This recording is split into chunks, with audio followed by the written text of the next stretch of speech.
भगत जी सत साहिब, थोड़ा समाधान की कृपा करें। बात यह है कि नानक देव जी जब परमात्मा ने सतलोक दिखाया तब विश्वास आया। इसके पहले नानक देव जी विश्वास परमात्मा के ऊपर क्यों नहीं कर रहे थे? और जब परमात्मा नहीं मिला, इसके पहले ब्रह्मा विष्णु की महेश की भक्ति करता था। इसके बाद जब परमात्मा ने सतलोक दिखाया तब विश्वास किया। इसके पहले उनको विश्वास क्यों नहीं था? तो वो तो महाधर्मी पुरुष था और अपन तो एक सामान्य जीव है।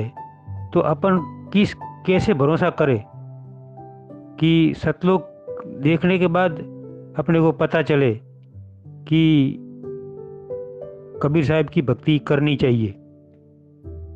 सत साहिब, जय बंदी छोड़।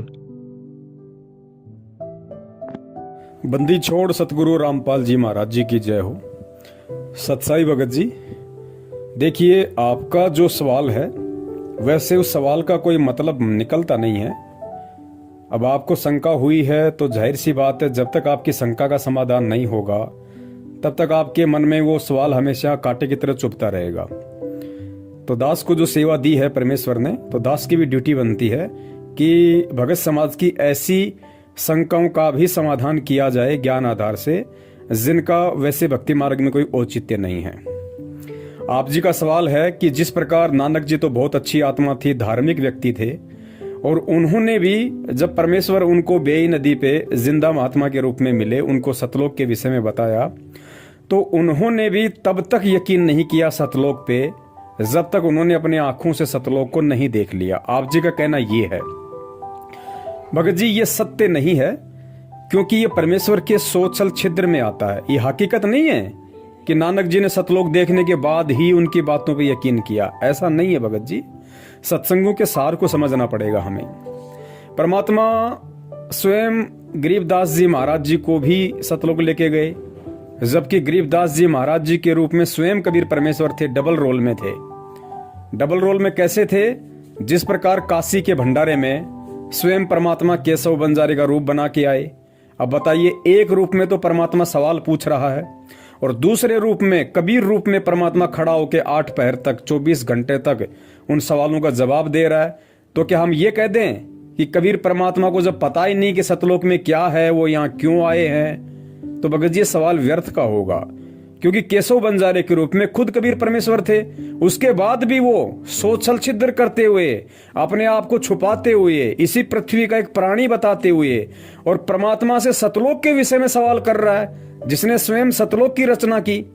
तो भगत जी, हमने परमेश्वर के सत्संगों के सार को, इन संकेतों को समझना पड़ेगा कि ऐसे खेल, ऐसी लीलाएं परमात्मा क्यों करते हैं। 650 साल से लेकर आज तक और 650 साल से लेकर पहले के 3 युग, द्वापर, त्रेता और सतयुग में परमात्मा जिन जिन रूपों में आए और जो जो खेल परमात्मा ने किए, जो जो लीलाएं रची, वो भगत जी सारी की सारी लीलाएं, और 650 साल से लेके आज तक जो जो परमात्मा ने लीलाएं की हैं, वो सिर्फ आप और हम सब कलयुग की इस बिचली पीढ़ी में उत्पन्न आत्माओं के लिए की हैं।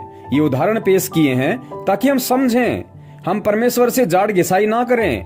जब गुरुदेव साक्षात वो परमात्मा संत रामपाल जी महाराज जी के स्वरूप में सन 1951 में पृथ्वी पे प्रकट होगा, फिर आगे चल के इस पंथ में प्रवेश करेगा, अपना ज्ञान प्रचार करेगा, हमें समझाएगा, तो उस समय संत रामपाल जी महाराज जी को इन सारी बातों को लेके दोबारा से रिवीजन ना करना पड़े, उनको बात बात पे हमारे साथ में वाद विवाद ना करना पड़े, तर्क वितर्क ना करना पड़े, इसके लिए परमात्मा ने आज से पहले इतने पापड़ बेले थे।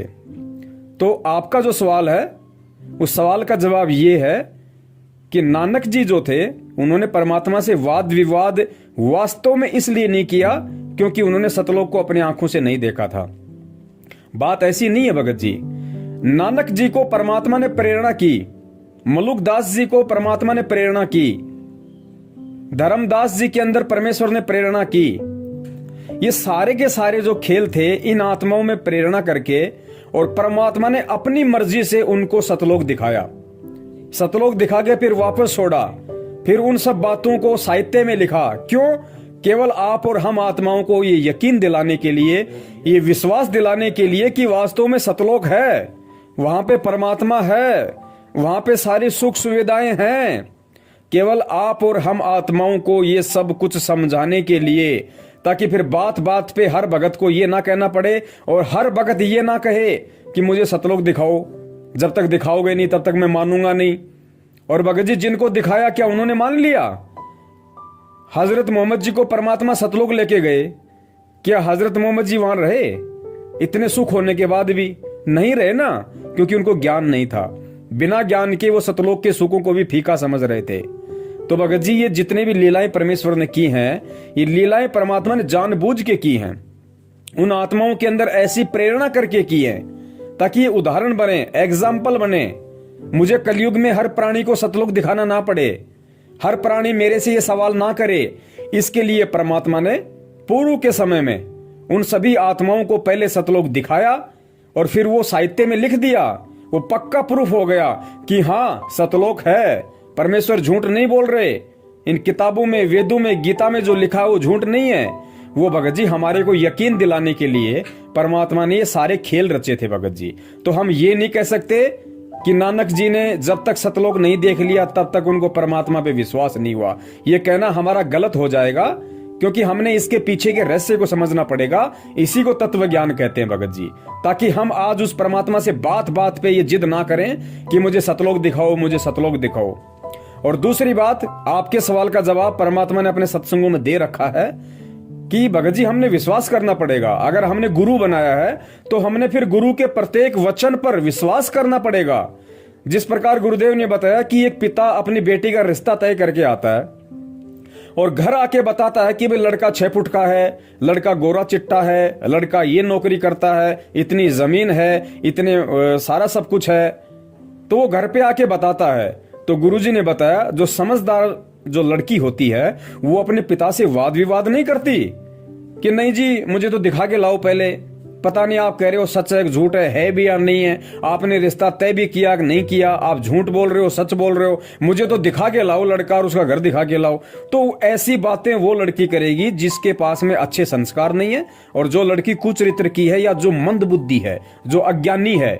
वरना जो समझदार बच्ची होगी उसको अपने बाप के ऊपर यकीन होगा कि बाप कभी अपनी बेटी का बुरा नहीं चाहेगा, उसके भविष्य को अंधकार में नहीं धकेलेगा किसी ऐसे घर में उसका रिश्ता तय करके। तो बाप जो बोल रहा है वो बिल्कुल सत्य है, ये उस लड़की को यकीन करना पड़ेगा अगर वो समझदार है तो भगत जी हमने भी उस लड़की की तरह एक समझदार शिष्य बनना है, एक समझदार भगत बनना है। और हमने अपने गुरुदेव पे, अपने बाप पे ये विश्वास करना पड़ेगा कि हमारे बाप ने जो कह दिया वो बिल्कुल सत्य है। और बाप ने खाली कह नहीं दिया, बाप ने इतिहास में लिखा हुआ भी दिखा दिया, वेदों में, गीता जी में लिखा हुआ भी दिखा दिया, और बाप ने प्रैक्टिकल में भी दिखा दिया उन आत्माओं को निमित्त बना के पहले के समय में। और वो आत्माएं चीख चीख के अपने ग्रंथ बना के चली गई कि हाँ सतलोक है।